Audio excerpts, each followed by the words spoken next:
Antonia Lofaso, and we are here at my kitchen at Scopa Italian Roots in Venice. You guys have our Cavatelli pasta kit. I want to go through all of the simple techniques of rolling out Cavatelli dough. I want to go through all the ingredients and then show you how to put the dish together. Okay, so let's go over all the ingredients that you should have in your box. You should have some black pepper, cheese stock, butter, flour, pecorino, and then the Cavatelli dough. You should have a rasper for equipment, and you should have your Cavatelli maker, okay? Cavatelli maker, you can just stick to the side of any, whether it's a cutting board or your countertop. If there's a little bit of too much space there, you can always put a piece of paper or even a towel to help it adhere to whatever board that you need. I would make sure you have a little bit of space so that once the dough starts to roll through the machine, you have space to catch it, okay? The dough will come to you already in a sort of rectangular oval shape, so you don't really need to do much to it. You can roll it out just a little bit so that we're about ½ an inch thick. Okay, and don't worry about it being too perfect. Once we cut it and put it through the machine, it's very rustic, the dish is very rustic. All of those things don't necessarily matter.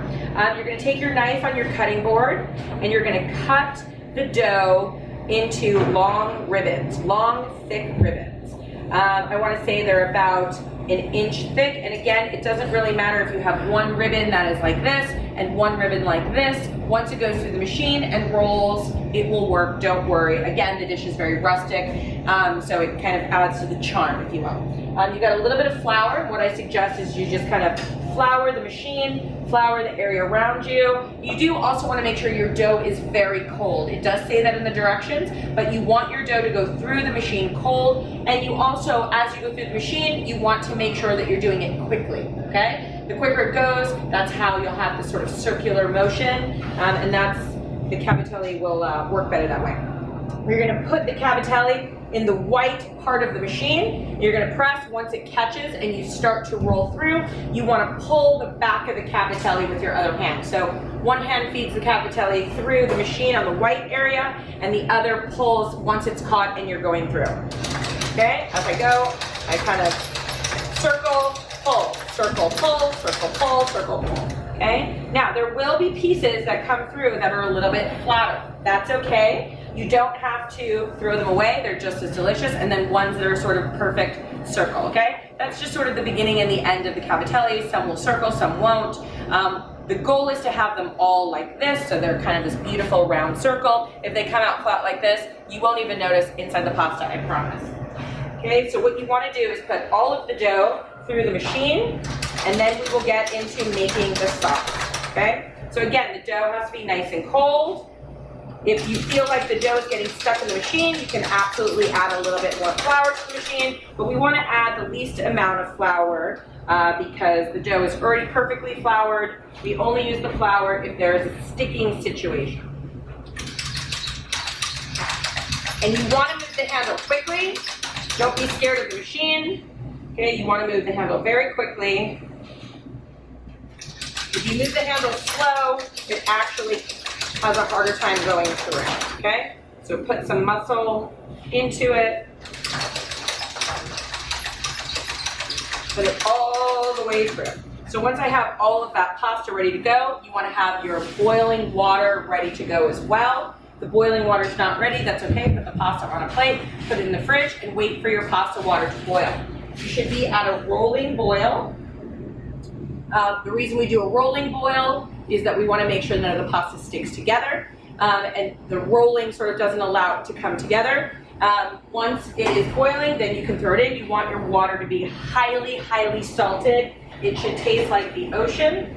So feel free, once the water is boiling, take a little sip of that water. Again, make sure it's very hot, blow on it. We don't want you to burn yourself.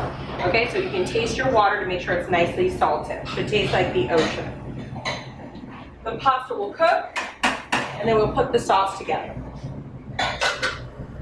So you want to have a large saute pan.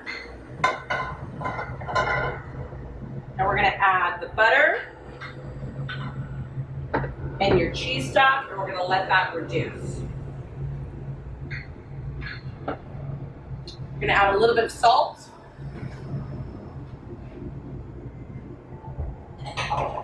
You'll know when the pasta is ready because it's going to come to the top and float, okay? Once the pasta is floating though, you want to give it another minute to float, and then we'll pour it into the sauce.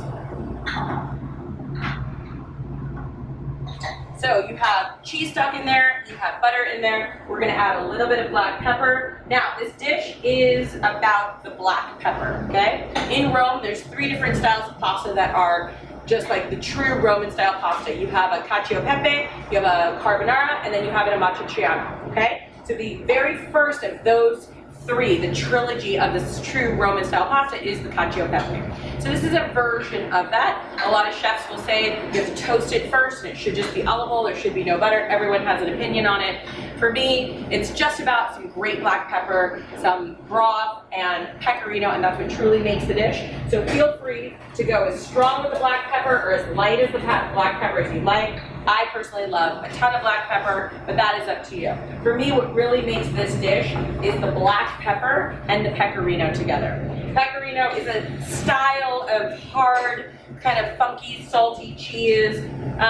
I don't like to say like Parmesan, I think they're very, very different, but the texture is very similar, right? And it's very, very salty and very, very funky in the best possible way. Pecorino actually means sheep, so it is a sheep's milk cheese, a hard sheep's milk cheese, and we're just gonna grate that into the pasta once it's finished, and then a little bit on top.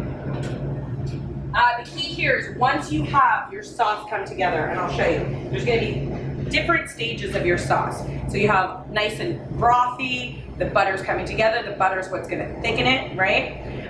There's gonna be different stages. We don't want this to reduce too much because we want the pasta to cook in the broth for a good amount of time.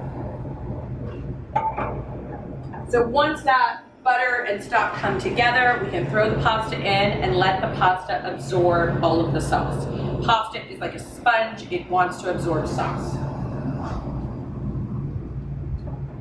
So again, once the cavatelli has come to the top of the pan, get into a float, you want to let it go a minute, then pull it out and then pour it into the sauce.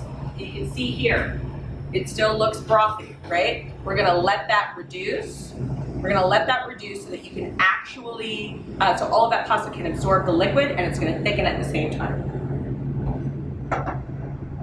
Now, if you find yourself where it's like, oh my goodness, put the butter in, there's stock, it seems too brothy, you can always add more butter. You can say, oh my goodness, it looks too thick now, I need more broth. And you don't have any chicken stock, you can use just a little bit of that pasta water or just regular water if the pasta water is too salty. We want to let that cook. You can let that cavatelli cook in that sauce for up to 3 minutes, 3 or 4 minutes. And cavatelli is not going to break down. I feel like the cavatelli is the most durable pasta and it's the pasta that's the most versatile. It can do so many different kinds of sauces. It holds up to the lightest of sauce and the heaviest of sauce. So it's a very durable pasta. So you're going to add the cheese at the very end. Once the thickness that you want has been achieved, it's not too frothy, there's a nice coating of the butter and the sauce, we're going to finish it with cheese once it's off the heat. So you can see that here, it's come together perfectly, okay? Still a little brothy, but once I add cheese to this, it is going to thicken even more.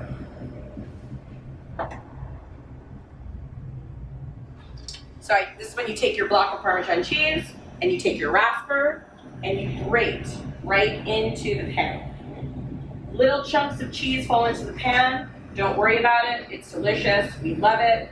Again, make sure you taste your pasta before you add the cheese and at different times because it is nice and salty. It's going to add salt to the dish. So we don't want it to be overly salty.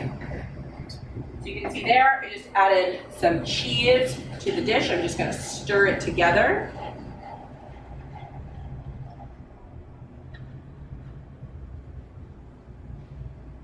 And then it's time to plate. You will not even notice the little perfect cavatellis mixed in with the little flatter cavatellis. And just plate like so. I can smell the pecorino and the black pepper.